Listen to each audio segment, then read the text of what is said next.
Empecemos este vídeo con una apreciación curiosa. Nissan fue el artífice de la explosión de la submanía en Europa con el Qashqai, un fenómeno que sucedió cuando Renault ya era propietaria de un buen cacho de la firma nipona. Sin embargo, aunque Renault intentó varias veces copiar dicho éxito, la realidad es que, al menos hasta ahora, nunca lo ha conseguido.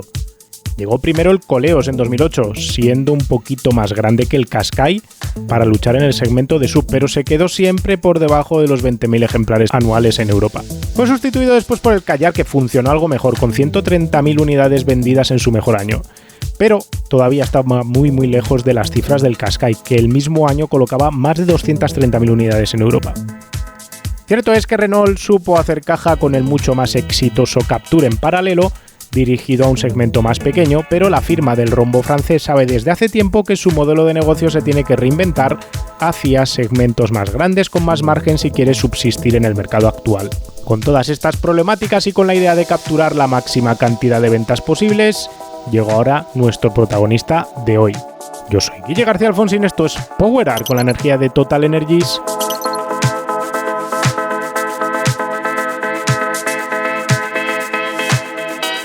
Y esta es la prueba del Renault Austral en su versión con motorización híbrida E-Tech de tracción delantera, 200 caballos de gasolina en acabado Sprit Alpine con dirección en las 4 ruedas. A diferencia de sus ancestros, el Renault Austral tiene para sí una estética más personal, una puesta a punto más atrevida, voy a decir, y en términos generales, por tecnología, por presentación interior, me parece que se encuentra en una mejor situación comercial para funcionar mucho mejor que tanto el Kadjar como el Koleos. Fabricado en Palencia, este coche tiene para sí 3 factores claves en la actualidad. Tiene un interior muy cuidado con una enorme pantalla de infoentretenimiento y un genial sistema operativo firmado por Google. Tiene un diseño personal y diferencial respecto a la competencia y tiene una mecánica híbrida con pegatina eco.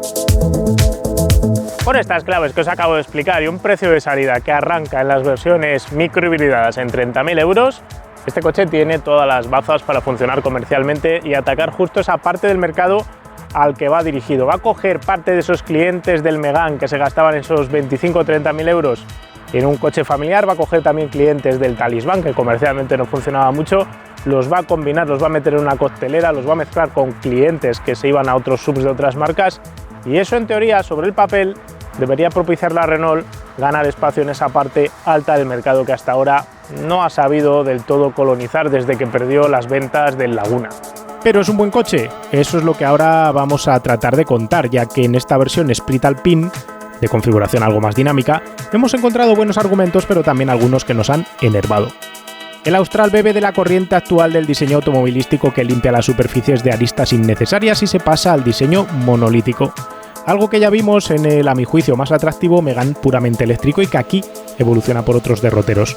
Curiosamente, el Austral junto a su hermano Espace de 7 plazas son lo que parece ser los últimos coches con esta cara para Renault, tras haberse visto el aspecto del Rafale, la versión de techo a lo coupé de este mismo coche que tiene un frontal distinto. Por delante, en el Austral tenemos faros en C con tecnología LED, una gran calandra principal y una calandra inferior de doble flecha, todo muy redondo y continuo en superficie, con un capó muy horizontal. La vista de 3/4 delantera queda marcada por 2 líneas horizontales ligeramente acuñadas que enfatizan los pasos de rueda para dar musculatura a la superficie lateral, que es suave. La línea de cintura es horizontal, ligeramente acuñada también, con un quiebro justo a la altura del pilar C. Se busca la idea del techo flotante cuando giras hacia el 3/4 trasero, con continuidad de vidrio cubriendo el pilar D, y el techo en color de contraste con la idea de reducir la altura visual de la carrocería. La trasera está presidida por pilotos también en forma de C con un intrincado diseño LED interno que queda a la mar de bien, las cosas como son. La placa de matrícula queda sobre el portón del maletero y hablando del portón de maletero, su borde de carga se queda a 730 milímetros del suelo, que es mucho, pero que está alineado con la gran mayoría de los rivales de su segmento. En términos generales es un coche atractivo de ver, bien resuelto sin caer en un diseño estrambótico, con las dosis justas de deportividad y compensación de volúmenes para que funcione bien y agrade, aunque me gusta más, diré, este mismo lenguaje aplicado sobre el Megane, que queda más limpio en su frontal. Cosas de calandra, supongo. Como en todo Renault moderno de las últimas generaciones que hemos probado y los últimos modelos que hemos probado, el gran protagonista real no es la estética externa, sino el acabado interior, porque es en la parte interior donde realmente Renault tiene un valor añadido respecto a la competencia para hacerse valer y para que decidas comprarte este coche antes que otros modelos. Vamos a empezar hablando de la posición de conducción, una posición de conducción que es idéntica a la del Qashqai.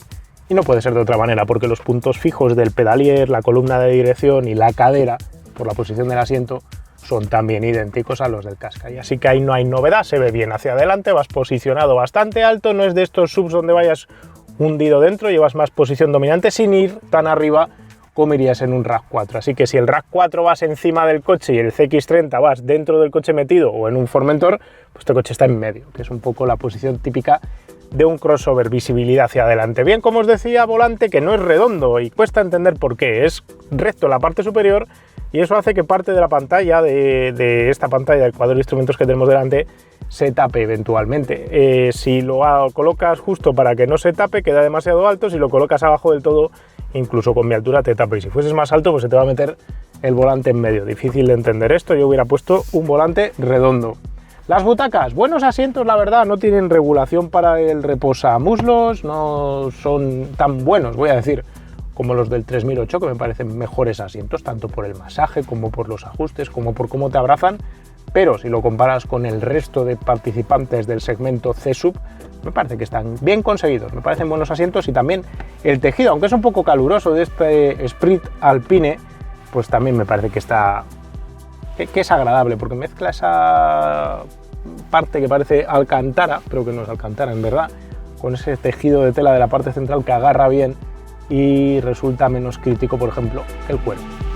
Pero lo principalmente interesante es la integración del infoentretenimiento. Tenemos sistema operativo firmado por Google y se nota, como se notaba en el Megane eléctrico.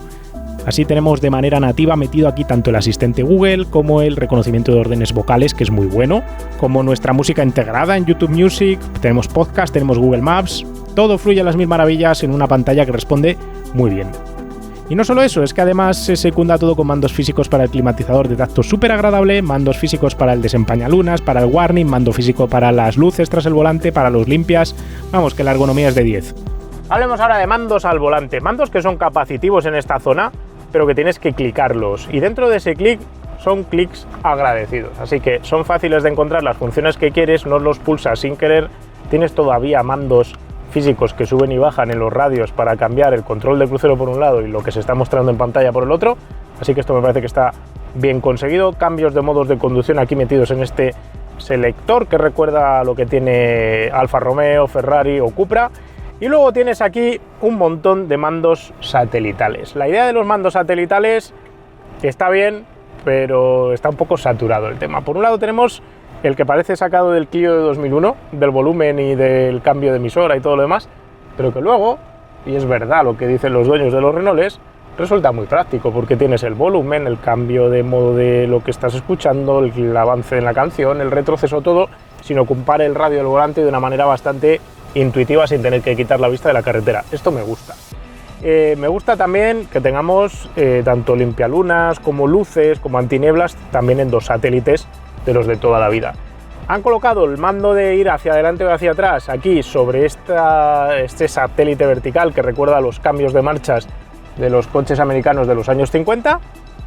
No me parece mala solución, en vez de colocarlo aquí en medio, ya lo vimos en el Megane eléctrico, y no molesta normalmente conduciendo, ni te tapa nada visible, ni le acabas dando con el dedo. Y luego tenemos dos levas que ajustan la cantidad de regeneración que tenemos en el modo eléctrico cuando levantamos el acelerador. Dicho esto, hay saturación de elementos, obviamente. Tengo aquí tres cosas más una, más los mandos de aquí, más otros mandos de aquí. Con la mano derecha tengo un montón de cosas para hacer. Pero como están bien distribuidos y no pegas con la mano, como sí pasa, por ejemplo, pasaba en el 508 de Peugeot, en el 3008, pues me parece que está de manera aceptable a nivel ergonómico. Un problema que tenemos con esta presentación a dos pantallas, que parece tan interesante a nivel de todo el sistema operativo firmado por Google, es el sistema de climatización, que es escaso, insuficiente y apenas llega aire a la cara del conductor con esta salida de aire. No solo eso, sino que también es ruidoso, muy ruidoso. Si lleváis la ventanilla bajada vais a oír el compresor por fuera, que hace un ruido bárbaro, pero es que si lleváis las ventanas cerradas, el sonido que sale por la ventilación forzada a través de estas salidas de aire también es demasiado sonoro, valga la redundancia. Y eso hace que sea un coche al que le cuesta mantener temperaturas frías si te está pegando el sol de frente. También le parece que es muy ruidoso cuando te acabas de montar si el coche ha estado al sol, cosas que están mejor solventadas en otros coches del segmento, y que aquí Renault, por colocar tanta pantalla y reducir tanto el sitio para los deflectores de aire, pues ha quedado un poco ajustado, no ha podido jugar más con ello. Materiales, acabados y ajustes, modularidad. La parte delantera está cubierta de plásticos acolchados que llegan a la parte superior de las puertas, puntos blandos pero no demasiado mullidos para apoyar codos, una bandeja de carga inalámbrico para el móvil que es deslizable y tiene muchos sitios donde guardar cosas. El apoyamuñecas para operar la pantalla táctil me parece todo un acierto ergonómico. El tejido elegido para el techo y los pilares también me parece otro acierto, como lo es la iluminación ambiental. Pero hay tanto panel y cambio de material que igual no es el ambiente más zen que te puedas encontrar. Será cuestión de gustos, pero también he de decir que Renault ha dado un salto de gigante de donde venía hasta donde está, y gracias a este infoentretenimiento aplicado ha pasado a estar entre lo mejor del mercado en su segmento y en su precio. Las plazas traseras tienen un poquito más de espacio para las rodillas que en el Qashqai, porque este coche tiene truco, y es que la banqueta es regulable en longitud, entonces la puedes colocar más adelante y aún así tienes mucho espacio para las rodillas, la verdad, y ganar un poquito de espacio de maletero, o la puedes echar hasta atrás, perder un poquito de espacio de maletero y ganar mucho espacio para las rodillas. Es un coche muy amplio aquí. El suelo no es plano, y esto quería comentarlo también porque es una cosa que me he dejado de comentar adelante, que hace una subida al suelo justo debajo del asiento del conductor y luego él va a bajar, y eso hace que los pies no los tengas completamente planos adelante. Me parece más engorroso que aquí, que todavía te caben los pies por debajo de la banqueta delantera. Tenemos salidas orientables de ventilación en la parte trasera, lo que no hay es climatizador independiente en cuanto a selección de temperatura en esta zona trasera. Tenemos dos salidas USB, tenemos unos paños de puerta con calidades que no encontramos en todos sus rivales. Esto es importante porque aquí tienes una sensación de calidad más cuidada, tienes cuerito o petrocuero en donde apoyas el codo, tienes la alcantara en la media parte del medallón de la puerta, tienes metal. Tiene buen aspecto el coche, tienes un buen reposacodos aquí tienes espacio vertical de sobras para la cabeza. El techo, además, con toda esta textura que comentábamos antes delante, pues también tiene buena pinta. Lo que le falta a este coche es anchura. Le falta anchura para colocar 3 adultos en paralelo o para colocar 2 sillas y sofís y que la plaza de en medio se pueda aprovechar, cosa que no se puede hacer y que es típica prácticamente de todos los SUV del segmento C. El maletero con 430 litros no es precisamente enorme, pero resuelve bien para un uso familiar. Las versiones que no tienen la tecnología E-Tech suben la capacidad del maletero hasta los 500 litros, con más espacio vertical.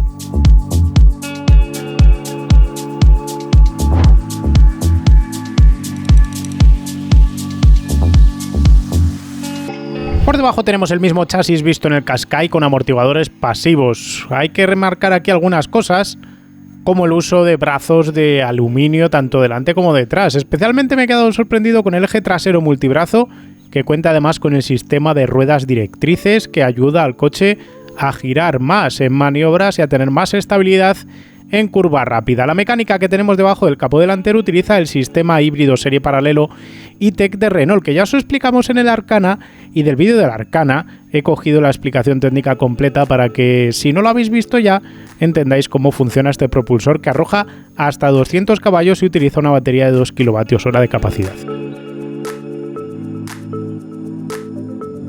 El principio básico de funcionamiento del sistema híbrido de Renault es muy similar al sistema de Toyota o de Ford. Tenemos 2 máquinas eléctricas y un motor de combustión. La máquina eléctrica principal va acoplada a las ruedas y puede servir para impulsar el coche o recuperar energía mientras frenas, enviando esa energía a la batería. La máquina eléctrica secundaria, que es más pequeña, va asociada al motor de combustión. Puede servir para 3 cosas: arrancar el motor de combustión, ajustar su régimen de giro, generar electricidad a partir de la potencia del motor de combustión, o, como tercera opción, ayudar a la aceleración del coche. En los modelos de Toyota y de Ford, la combinación de velocidades de giro de todos estos elementos se logra a través de un sistema de engranajes planetarios que está patentado. Renault decidió evitar este tipo de sistema seguramente por el tema de la patente, y ha acabado empleando una serie de pares de engranajes para cada elemento.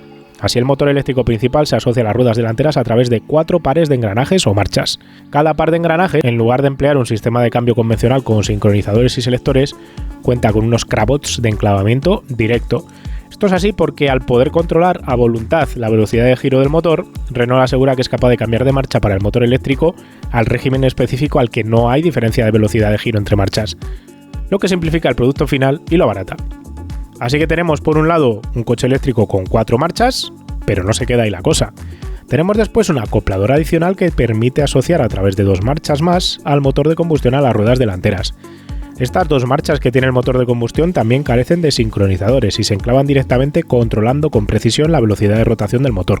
El motor eléctrico secundario, el pequeñito que genera electricidad a partir del giro del motor de combustión, también se puede asociar a las ruedas delanteras a través de las mismas 2 marchas de par de engranajes que tiene el motor de combustión. Eventualmente podemos tener a los 3 motores empujando del coche.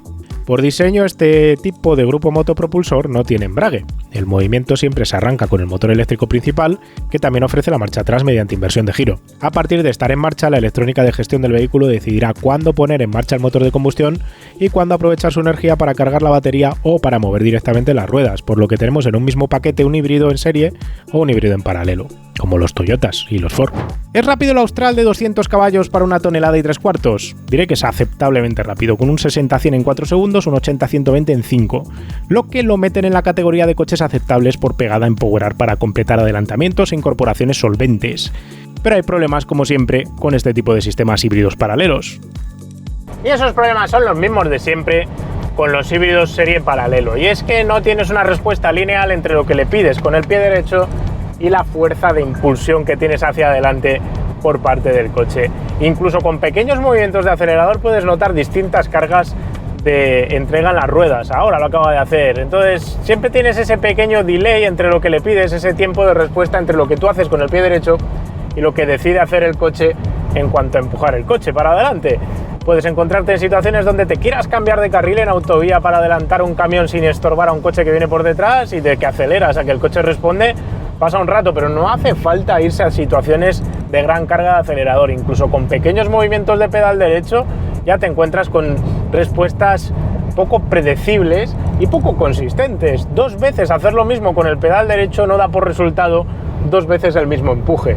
Y eso es propio de estos sistemas híbridos serie paralelo. Ya lo hemos vivido muchas veces con los sistemas de Toyota, pero los sistemas de Toyota, al llevar ese variador, ese mecanismo de engranaje picicoidal que consigue tener continuidad en la entrega de potencia a las ruedas, hacen que dentro de lo que cabe no tengas tirones muy graves. Tienes ese tiempo de respuesta variable, pero no tienes golpeteos en ese cambio de respuesta. En cambio, el sistema E-Tech de Renault, que ya lo contamos cuando probamos el Arcana o ya lo probamos con el Captur, pues lo que acaba sucediendo es que tienes esos pequeños tirones que tienen que ver con engranajes soltándose, acoplándose y haciendo sus cosas para funcionar, que al final enturbian la sensación de conducción y la, ¿cómo decirlo?, naturalidad, linealidad, sensación agradable de conducir que podría tener el coche con otro tipo de mecánica, bien sea con un motor de combustión clásico tradicional, bien sea con un propulsor puramente eléctrico, como sí que hace su primo, su casi hermano o mellizo, diríamos, que es el Qashqai. Un problema que además también llega a los frenos, porque a pesar de que tienes un modo de regeneración variable a través del EVAS, que me parece que es todo un acierto, yo coloco aquí toda la regeneración máxima y cuando voy al pedal de freno tengo frenadas distintas en función de lo que le apetezca hacer al coche. No solo eso, sino que, como también os conté el día que probamos el Arcana, puedes llegar a notar cómo va cambiando de marcha, reduciendo marcha cuando estás frenando el acople del motor de combustión. O sea, estás reduciendo, regenerando energía para mandar a la batería, ok, todo hasta ahí, estás con la frenada mecánica, pero vas notando que el coche va haciendo pequeños movimientos longitudinales, pequeños tirones, que son claramente perceptibles debido justo a ese sistema que tiene de transmisión tan peculiar este motor. Otra curiosidad es qué ocurre si estás acelerando, sueltas el acelerador, el coche va a regenerar, tarda en empezar a regenerar, se queda así como un punto muerto un momento, luego empieza a regenerar ahora, vuelves al gas, pero vuelves a soltar, vuelves al gas, vuelves a soltar, lo vuelves loco. Esto es justo la típica prueba que no le harías a tu coche en la calle, ¿no? Normalmente no vas acelerando, soltando el acelerador, pero notas claramente cómo tienes esa problemática de que la electrónica está intentando domar la entrega de potencia y tienes dos motores eléctricos más un motor de combustión más una transmisión intentando entender lo que estás haciendo y se vuelve loca.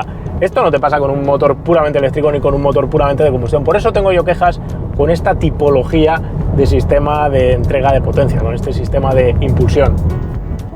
A la postre, y como ya contásemos en la prueba del Arcana, este es el resultado esperable del grupo motopropulsor, donde hay tantos múltiples cambios de relación de transmisión para el motor de gasolina para diversas configuraciones de entrega de potencia. No hay la sensación de patinamiento del sistema de engranajes epicicloides que tiene Toyota, en un RAV4 por ejemplo, pero a cambio tienes esos tironcillos en ciertas circunstancias, y no se queda ahí la cosa. Y como ya contásemos con el Captur, y ya nos pasase también con el Arcana, tienes momentos en el que hay ruidos inesperados dentro del habitáculo. No se trata ya solo de que haya rumorosidad por parte del motor de combustión en ciertas fases con mucha carga de acelerador, sino que eventualmente también te encuentras con mucho ruido interior cuando tienes situaciones de conducción urbana o cuando acabas de arrancar el coche y estás circulando tranquilamente por la calle. En uso urbano, por ejemplo, nada más arrancar el coche, si este determina que tiene que cargar la batería, arranca el motor de combustión a régimen constante. Este se hace muy presente sonoramente y también lo hace por vibraciones en el habitáculo. No deja de ser un 3 cilindros poco acolchado. Luego se para cuando la carga es la adecuada y se dulcifica la respuesta, pero estas cosas no gustan. Le quitan refinamiento al coche. La propia Renault, cuando presentaba este sistema E-Tech, contaba las ventajas de este sistema, y una de las ventajas claves que nos daban era que era un sistema económico de implementar en los coches. Esa economía permite que luego los coches sean más baratos a pesar de llevar tecnología híbrida. Es una parte que podemos comprar como usuarios si los coches híbridos de Renault fueran claramente más baratos que los híbridos de la competencia. No es el caso. Por otra parte, es sin duda una manera de puentear las patentes que tiene Toyota de su sistema híbrido epicicloide sin tener que pagarle a Toyota por utilizar ese tipo de licencia.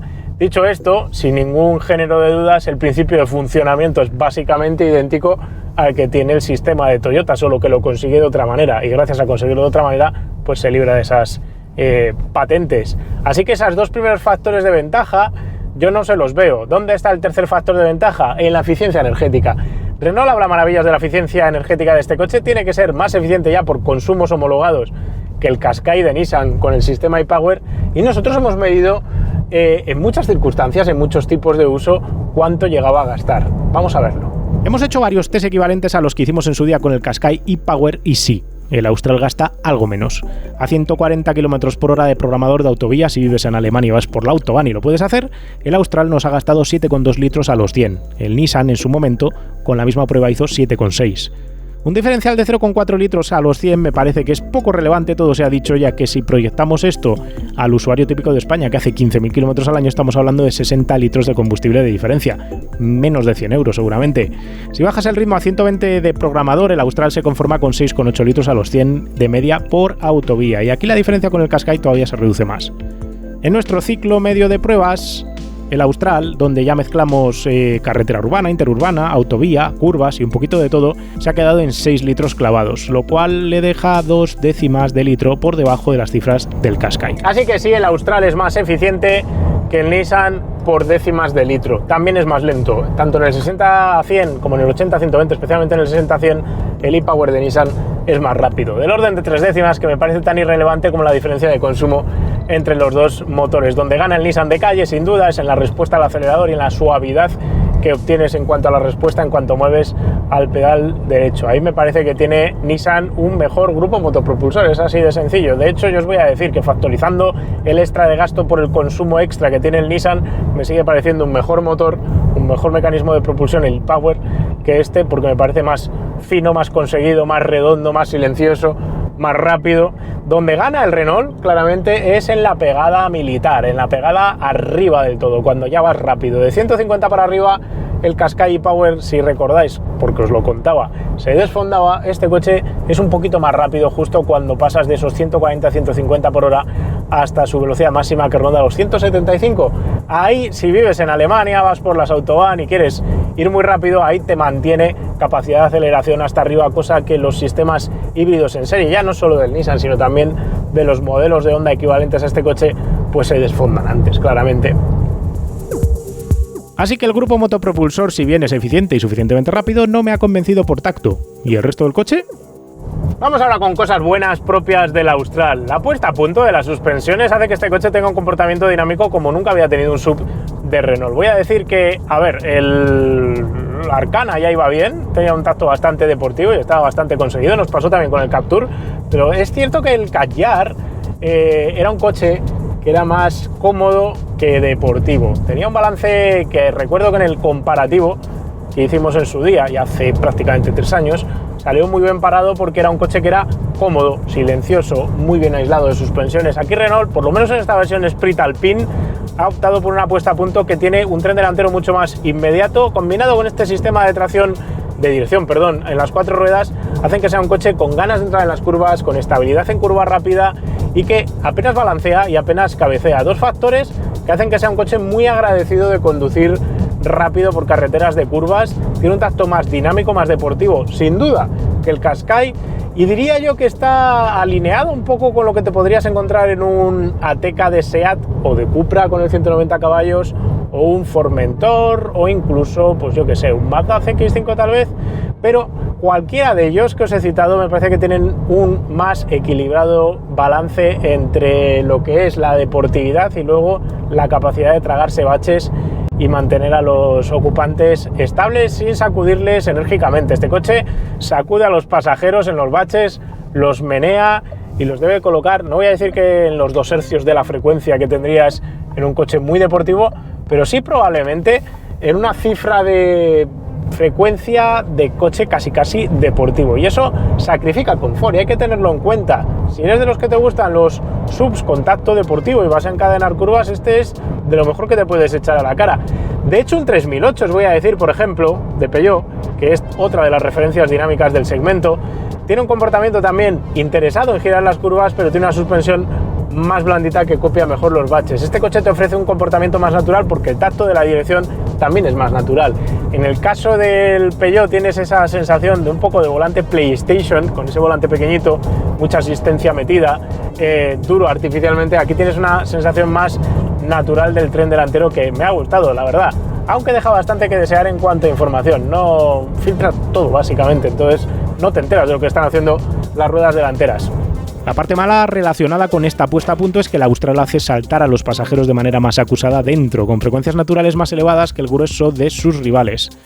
Venía justo de probar una berlina, un Volkswagen Arteon, cuando me pasé a este coche e inmediatamente recordé por qué es tan mala idea la idea de los subs, donde el Arteon podía mezclar capacidad de tragar baches de toda índole con una suspensión bien trabajada. El Austral, para mantener esa baja inclinación de carrocería y el mismo control del centro de gravedad de una berlina, recurre a muelles estabilizadoras que son claramente más duros, lo que a la postre fastidia parte de ese confort. Es esa instantaneidad en curva lo que también hace que este coche haya que conducirlo un poquito más que sus rivales en autovía o en autopista. Es un coche de esos que si estás en una carretera, en una autovía, como la A2 a la altura de Medinaceli, un poquito antes yendo de Barcelona hacia Madrid, justo la Muela, entre la Muela y Medinaceli, os voy a decir, por si queréis haceros a la idea, o cualquier autovía gallega, o si vais al antiguo Despeñaperros, cualquier zona de esas de autovía rápida, ligeramente estrecha, donde te pones en el carril izquierdo a adelantar un poquito por encima de 120 por hora, este es el típico coche que para enhebrarlo en la curva requiere más correcciones y no te da esa estabilidad a toda prueba que te puede dejar una berlina, un coche más bajo. Aquí la dirección bastante instantánea, la suspensión dura que se mueve con los baches y las irregularidades hacen que tengas que ir más atento de conducir el coche bien por el sitio justo exacto por el que lo quieres llevar, por lo que requiere un poquito más de atención. También os voy a decir que como es un coche que tiene ese chasis duro y no balancea, también te da más confianza en esas circunstancias con su más blandorro que se vaya moviendo, que te va a pedir directamente ir más lento, pero hay que ir conduciéndolo, no es un coche de tiralíneas. Ahí probablemente tanto Formentor como Ateca cosan mejor las curvas, las enhebren mejor sin tener que ir todo el rato terminando de corregir con la trazada del volante por donde queréis ir. La dirección a las 4 ruedas en este tipo de circunstancias te da ese extra de paso por curva estable, y el Austral aquí luce maneras de sub de talante deportivo. Sonoridad: el Austral es ruidoso, tanto por rodadura como por aerodinámica. La media es de 68 decibelios, que no es del todo mala, pero es 2 decibelios superior a su hermano mellizo el Qashqai. Suma a eso otros problemillas, tal vez propios y exclusivamente propios de esta unidad, y es que tenía un silbido a 130 por hora, no sé si en los retrovisores, en la base del pilar A derecho, y una especial sensibilidad para meter ruido de bajas frecuencias en asfaltos en mal estado. Un 3008 de Peugeot, por ejemplo, es claramente más silencioso, un Tucson de Hyundai es más silencioso, un Sportage de Kia es más silencioso que el Renault. Sistemas de ayuda a la conducción para hacer viajes largos, iluminación, todo lo demás. Os he de decir que me parece que están conseguidos. Lleva control de crucero adaptativo, mantenimiento de carril, quitando un par de circunstancias en las que se ha asustado el control de mantenimiento de carril y adelantando un camión ha entendido que el camión estaba metido en nuestro carril y se ha hecho un poco de lío. Quitando un par de circunstancias de esas que son típicas a todos los coches que hoy en día hay en el mercado, por todo lo demás me ha parecido que está bien configurado. Mejor, por ejemplo, que lo que hemos experimentado en Mazda, por poneros un ejemplo reciente de un sistema del que me haya podido yo llegar a quejar, aunque tiene cierta predilección a este coche por intentar no pegarse a las líneas y a veces hace alguna cosa rara con la asistencia a la dirección, pero nada fuera de lo común. Los faros matriciales que lleva este coche son buenos faros, se ve bien en todas las direcciones, y luego el tema del proyector que tiene de datos en el parabrisas tiene muy buena resolución, se ve muy bien y hace más fácil la conducción, lo cual también se viene acompañado de que cuando colocas en el Google Maps la dirección que quieres, que tira de datos de Google, que no hay mejor navegación que esa posible, te lo replican tanto en el segundo cuadro, como tienes aquí una visión general, como luego tienes instrucciones precisas y concretas en el proyector de datos, lo cual hace que sea muy fácil conducir largas distancias sin perderse, o sea que siempre es importante, ¿no? En ciudad, gracias al uso del sistema For Control, el coche se maniobra en menos metros que ningún otro de su tamaño, así que eso facilita las cosas. El Austral, como todos los coches que probamos en PowerArt, tiene cosas buenas y cosas menos buenas, cosas que Renault debería corregir y otras que van a quedar fuera de las posibilidades de corregirlas sin grandes cambios estructurales que seguro no van a suceder. Cosas buenas del coche: el sistema de infoentretenimiento, el sistema de doble pantalla, que la verdad está muy bien pensado y está por encima de la media de lo que ofrecen sus rivales. No solo eso, sino que además la apariencia interior que te da y la manera de resolver la ergonomía están muy conseguidas. No es un coche fantasioso como el 3008 donde queda todo muy chulo, pero acabas condenando la ergonomía. Aquí tienes la ergonomía y al mismo tiempo tienes ese aspecto de nave futurista, de avión de combate, como lo queráis llamar. Ahí lo ha hecho bien Renault. Lo ha hecho también bien en cuanto al consumo, eficiencia energética del coche, sin ser sobresaliente, extraordinario, sin ser un coche que gaste mucho menos que el Qashqai, pues sí que consigue tener ese extra de gastar un poquito menos o de sacarle un poquito más de partido a la gasolina que le echas en el depósito. Estéticamente es agradable de ver, no voy a decir que sea maravilloso y estéticamente genial, pero bueno, es un coche de esos que son agradecidos de mirar.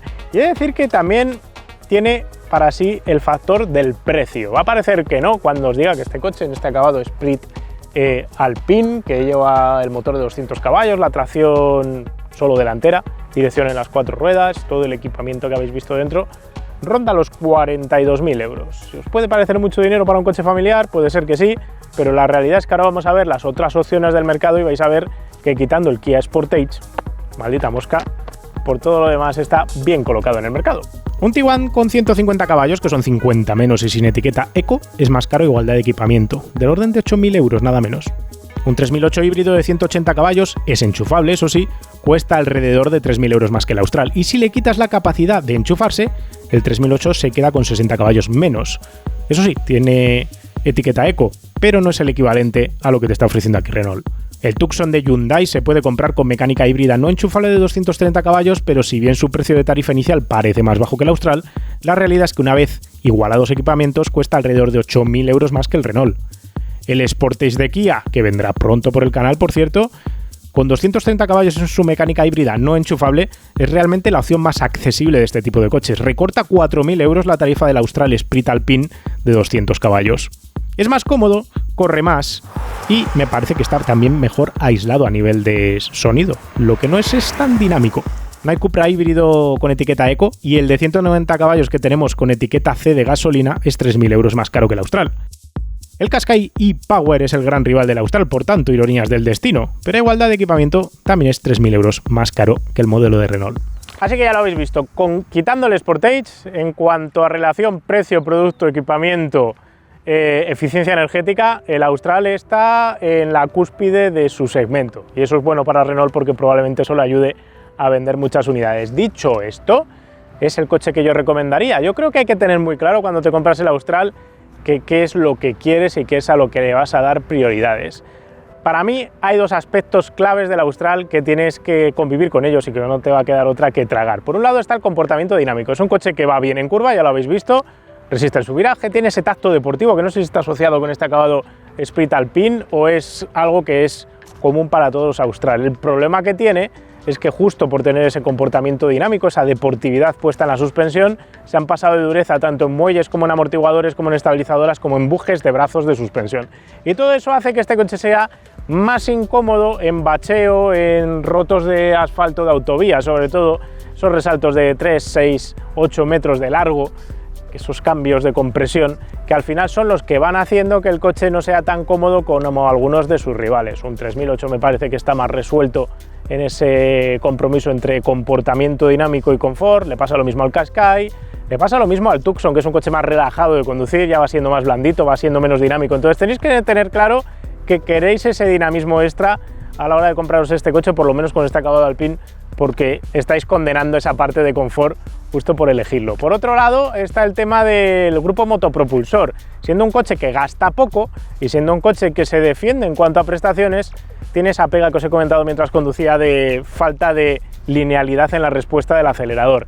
Esos pequeños tirones, esos cambios de empuje súbitos que tiene hacia adelante, esos golpeteos que tiene, esos ruidos que genera ocasionalmente tanto en ciudad como en carretera, esa respuesta que no es tampoco consistente en el freno ni en la regeneración. Todas esas pegas del powertrain del sistema motopropulsor son propias del sistema E-Tech de Renault y son así pues porque Renault ha decidido diseñarlo así, con ese tipo de engranajes y ese sistema híbrido paralelo. Cuesta entender cómo teniendo el sistema e-Power en la casa de al lado, siendo Renault dueña todavía de casi la mitad de Nissan, ha decidido Renault tirar con este E-Tech en vez de utilizar el e-Power de Nissan, que me parece que es un sistema motopropulsor mejor, más conseguido, más suave, más relacionado con un coche de viajar tranquilo y disfrutar de los kilómetros sin cansarse. Esos son los dos aspectos donde el Austral debería de mejorar, claramente.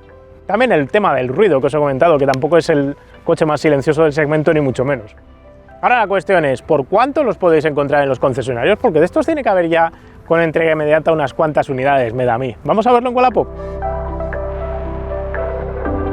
Pues lo que vamos a hacer es buscar en Wallapop, en nuestro patrocinador para buscar precios de coches nuevos y usados, ofertas, cuánto piden por un Renault Austral tal cual están ahora mismo en los concesionarios. Básicamente podemos dividir el Austral en dos precios, 30.000 euros para los que son microhíbridos y 40.000 para los E-Tech de 200 caballos. Y vamos a ver ahora qué tarifas de precios nos encontramos. Fijaos, aquí ya tenemos varias unidades, hay bastante stock, la verdad. Pues pinta bien para Renault, porque de esos 30.000 euros aproximadamente que cuestan de tarifa los que son microhibridados, aquí ya pidiendo 32.200 por ejemplo por esta unidad en Madrid de 665 kilómetros, un kilómetro cero prácticamente, 35.500 por este, 160 caballos microhibridado, Sprint Alpine. Este caso es de Alcobendas, otro de stock 36.800, en este caso Sprint Alpine también, 160 caballos microhibridado. Y a ver si encontramos, porque ha abierto un E-Tech de parecido al que hemos probado, vamos, un Sprint Alpine con el mismo color, el mismo acabado, 40.700 y este ya tiene 20.000 kilómetros. Collado Villalba, este es el más barato de todos respecto a su PVP, pero porque tiene 20.000 kilómetros. Todos los demás, fijaos aquí, 40.000 euros prácticamente para un E-Tech de 200 caballos con acabado Tecno. Todos están al precio de la tarifa original de Renault. ¿Y eso qué nos quiere decir? Que ahora mismo Renault no está teniendo problemas para entregar estos coches. Si estuviese habiendo un problema de demanda de los Austral, estaríamos viendo precios de ofertas por debajo del precio oficial de tarifa del coche, y es al revés, están incluso un poquito por encima, y eso nos habla bien de las ventas de este coche, que parece ser que están alineadas con lo que está pidiendo el mercado. Cierto es que hay bastante stock, pero también es cierto que mientras no bajen los productos es una buena noticia para Renault, y además pues ya veis que vais a tener entrega inmediata, y como este coche se hace en España, pues yo me alegro, porque esto al final da trabajo. Y ahora, como cierre de este vídeo, lo único que me queda por decir es que Renault ha hecho un buen trabajo y yo creo que se va a hinchar a vender Australes. Dicho esto, nos va a quedar pendiente, y creo que lo vamos a tener que hacer, probar la versión de acceso de 30.000 euros microhibridada, porque probablemente el comportamiento dinámico no sea idéntico. Quiero ver sobre todo ese tema del confort agregado por no llevar una suspensión tan durita, para ver si realmente tiene algo más de Cadyar y menos de Austral en esa versión de acceso de gama. Entre tanto, si os han quedado dudas, preguntas o cuestiones, las podéis dejar en los comentarios. Si os ha gustado el vídeo, un me gusta siempre ayuda, compartirlo por ahí también nos ayuda, y si queréis ver más cositas, pues os suscribís y vais a ver más vídeos parecidos a este. No tenemos nada más que contaros, nos vemos pronto con otro vídeo de otro coche. Un saludo. ¡Ey! ¿Te gusta Powerar? Normalmente en este cachito final os contaba que podíais comprar merchandising, pero lo habéis comprado todo y no queda nada. Estamos trabajando ya con Kimoa para hacer gorras nuevas, pero mientras llegan, recuerda, puedes ayudarnos a seguir creciendo haciéndote mecenas del canal. Los mecenas que nos apoyan tienen acceso directo a nuestro Telegram privado, que compartimos con los propietarios que han salido en la sección de usados hiper interesante, y organizamos para ellos encuentros y visitas privadas como la que hemos tenido en el Autódromo Terramar hace pocas semanas o la que organizamos en el Museo Motos Made in Spain en Alcalá de Henares a principios de año. Además, toda esta gente que está metida en el Telegram siempre puede saber antes que nadie lo que vamos a grabar y preguntarnos directamente lo que le venga en gana. ¿Te apuntas?